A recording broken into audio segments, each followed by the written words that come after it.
What's up, folks? I'm Dave Underkoffler, editor-in-chief of Autolist.com, and this week's one-week test drive is of the 2022 Genesis G70. Now, it's been redesigned for the model year, but it's not all new. This is largely the same car underneath that's been around since 2019. It's a compact sports sedan, competes against the BMW 3 Series, Audi A4, Mercedes C-Class, and Alfa Romeo Giulia. This one starts at about $37,000 for a turbocharged four-cylinder. It's the base model. We're testing a fairly loaded version with a twin-turbo V6 and rear-wheel drive. All-wheel drive is an option on all of the cars. So, can this keep up with those competitors? Let's go spend a week and find out. All right, let's take a look at the exterior of the G70. As I mentioned, this is not an all-new generation for 2022. It's just been given a healthy makeover.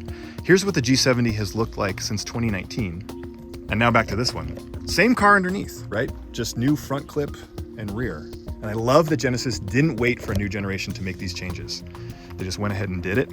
It brings the G70 in line with the rest of Genesis lineup. Genesis, as you'll remember, is Hyundai's luxury division. And they're great updates to this car. It's contemporary, it's modern, it's unique, but not weird, and it's really sporty. So this is fully loaded, $8,300 worth of options. That includes those darkened wheels you see there at 19-inch. They're 19-inch on the base model, but they look different. We also have Brembo brakes as part of the performance package.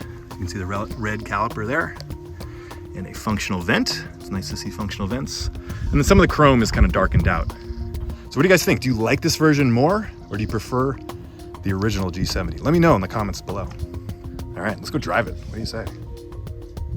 All right, next up, driving impressions. Now, we're on Angeles Crest Highway. This is just north of downtown LA. And it's roads like these where the G70 really comes alive and proves that bang for your buck, this is one of the better bargains in the compact sports sedan segment.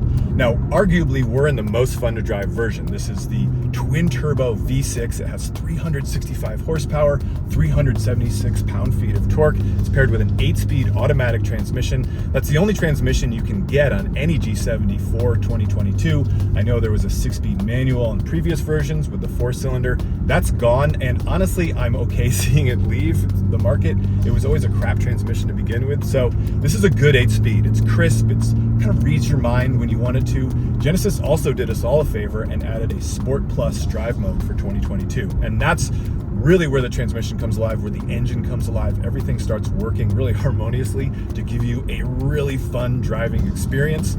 It's sort of neutral to a little bit of oversteer, and I love that. It has that feel of sort of older sports sedans, maybe older BMW 3 Series. I would put it up against anything else in the segment and you're gonna have just as much fun. Certainly more fun than an Audi S4.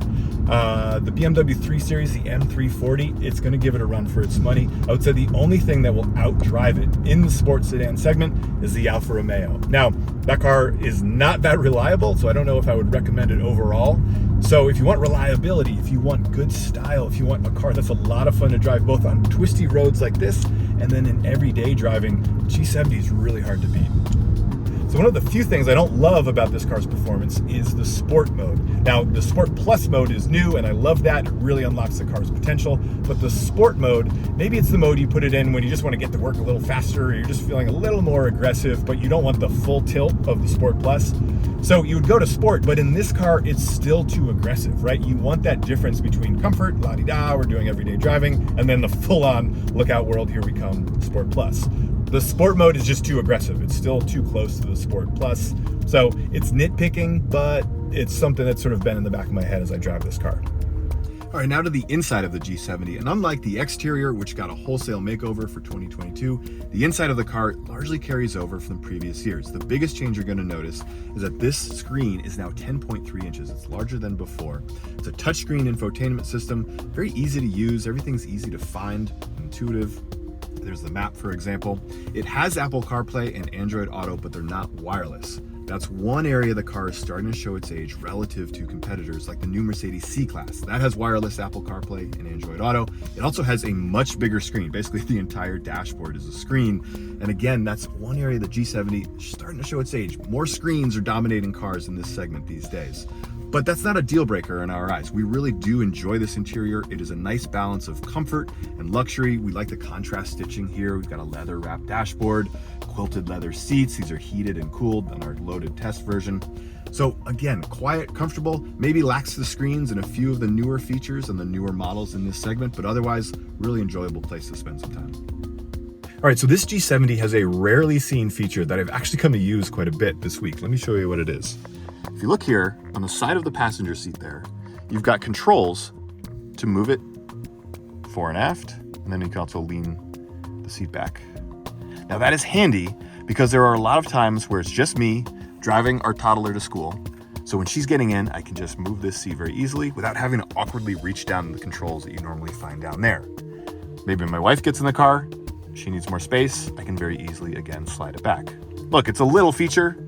You certainly don't need it, but it's just kind of nice to have.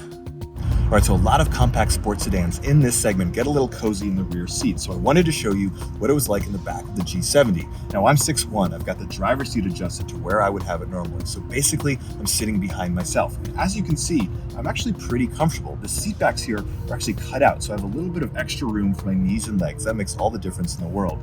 My head will hit if I sit upright and all the way back. But again, it's not a deal breaker. It's not a place you couldn't spend some time on a longer road trip.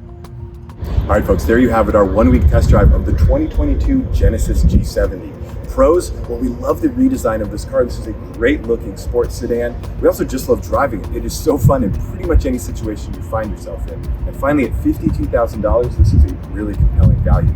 Cons, well, the rear seat is kind of tight for some adults, but that's also the case in other cars in this segment. We also were wishing for a little more tech updates inside. That's where the G70 is starting to show its age. And finally, it doesn't have the German pedigree that some buyers in this segment are going to be looking for. But overall, none of those are deal breakers. This is definitely a car we can recommend. So for reviews or listings of the G70 or anything else you're shopping for, be sure to check out Autolist.com. And before you go, like and subscribe to this channel so you can get alerts on all of our future updates. We'll see you out there.